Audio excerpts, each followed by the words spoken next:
इधर इजराइल ने अपनी सुरक्षा के लिए मल्टी लेयर डिफेंस शील्ड तैयार की है। इसका सबूत 28 फरवरी को 40 दिनों का जो युद्ध है उसके दौरान दुनिया को देखने को मिल चुका है। ईरान की तरफ से मिसाइलों के हमले की 100 से ज्यादा सीरीज को इजरायली डिफेंस शील्ड ने काफी हद तक नाकाम कर दिया। आपको ये जानकर हैरानी होगी कि मिसाइल भी है, रॉकेट्स भी हैं, इंटरसेप्टर, ड्रोन्स और मोर्टार भी हैं।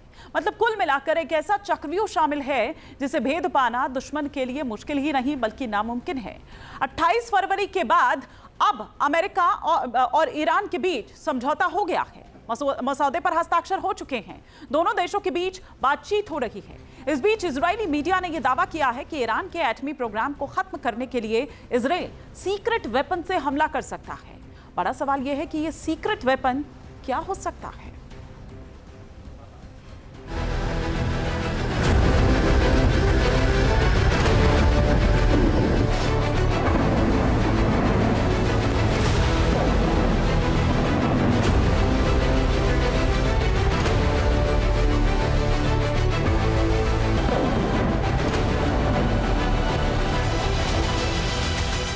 तैयार किया ऐसा हथियार मेल्ट हो जाएंगे ईरान या फिर कोई और। क्या यह संदेश अमेरिका को है? क्योंकि MOU साइन किए जाने के दौरान अमेरिकी लीडरशिप इजराइल के खिलाफ सख्त बयानबाजी कर चुकी है। तमाम बयानबाजियों के बावजूद ईरान अमेरिका में डील हुई, लेकिन इजराइल का रुख जस का तस बना रहा। नेतन्याहू साफ कर चुके हैं कि उनके लिए इजराइल की सुरक्षा सबसे ऊपर है। एक तरफ इजराइल तेहरान को टारगेट कर रहा है, वहीं दूसरी तरफ अमेरिकी राष्ट्रपति शर्तें नहीं मानने पर ईरान को तबाह करने की धमकी दे रहे हैं। बड़ा सवाल यह है कि क्या ईरान चक्रव्यूह में घिर गया है? क्या शिया देश पर सीक्रेट वेपन से हमला करने वाला है इजराइल? बड़ा सवाल यह है कि इजराइल के पास वो कौन सा खुफिया हथियार है जो उसने अब तक छिपा रखा है। इजराइल का आयरन डोम हो या फिर आयरन बीम, उनकी ताकत और क्षमता दुनिया देख चुकी है। ऐसे में सवाल उठता है कि क्या इजराइल ने शिया देश के खिलाफ एटम बम तैयार कर लिया है या फिर कोई दूसरा स्ट्रेटेजिक वेपन तैयार है। इजराइल के तमाम एतराज के बावजूद MOU पर साइन हुआ और अब ईरान और अमेरिका के बीच बातचीत जारी है। इस बीच ईरानी नेतृत्व और बातचीत में शामिल ईरानी लीडरों ने साफ कर दिया है कि न्यूक्लियर प्रोग्राम से लेकर हॉर्मुज तक के मुद्दे पर शिया देश अपने रुख से टस से मस नहीं होने वाला है। ईरान की तरफ से शर्तों से पीछे हटने के बाद ट्रंप ने ईरान को फिर धमकाया है। सिर्फ न्यूक्लियर प्रोग्राम ही नहीं बल्कि हॉर्मुज के मुद्दे पर भी राष्ट्रपति ट्रंप ने हमलावर तेवर अपनाए हुए हैं। ईरान किसी भी कीमत पर हॉर्मुज से होने वाले शिप नेविगेशन पर अपना कंट्रोल खोना नहीं चाहता।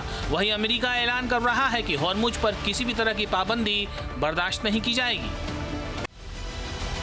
इन बयानबाजियों से साफ है, चाहे हॉर्मुज का मोर्चा हो या फिर ईरान के न्यूक्लियर प्रोग्राम का मुद्दा, शिया देश डील के बाद चौतरफा घिरता जा रहा है। इजराइल साफ कर चुका है कि वो सीरिया से लेकर साउथ लेबनान तक बनाए गए सिक्योरिटी जोन से बाहर नहीं जाने वाला है। इजरायली रक्षा मंत्री ने साफ कर दिया है कि साउथ लेबनान से घर छोड़कर गए 2 लाख से ज्यादा लेबनानी वापस नहीं लौटेंगे। भले ही अमेरिका की ओर से ऐसी मांग हो, हम पीछे नहीं हटेंगे। पीस डील के बाद इजरायली लीडरों की तरफ से जो बयान सामने आ रहे हैं उसमें सीधे अमेरिका को चुनौती दिख रही है। क्या इसकी वजह अमेरिका की टॉप लीडरशिप का वो बयान है जिसने इजराइल को चिढ़ा दिया है? बड़ा सवाल यह है कि क्या ईरानी पीस डील ने इजराइल को खफा कर दिया है और उसने अमेरिका से अलग होकर नया रास्ता चुनने का फैसला कर लिया है?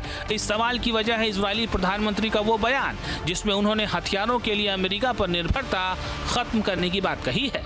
इजराइल के प्रधानमंत्री ने पश्चिमी तट के गुश एतिशोन में रिजर्व आर्मी अफसरों के साथ बैठक में बड़ा दावा किया। नेतन्याहू ने कहा कि इजराइल को घरेलू स्तर पर हथियारों के निर्माण पर जोर देना चाहिए।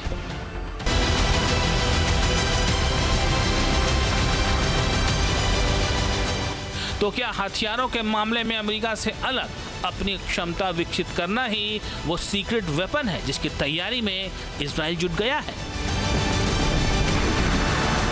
आपके मोबाइल पर तुरंत आएगी ब्रेकिंग न्यूज। स्क्रीन पर सबसे पहले दिखेगी बड़ी खबर। देश दुनिया की हर खबर एक जगह। अब आपके मोबाइल पर तुरंत फटाफट इंस्टॉल कीजिए न्यूज नेशन ऐप और रखिए खुद को अपडेट।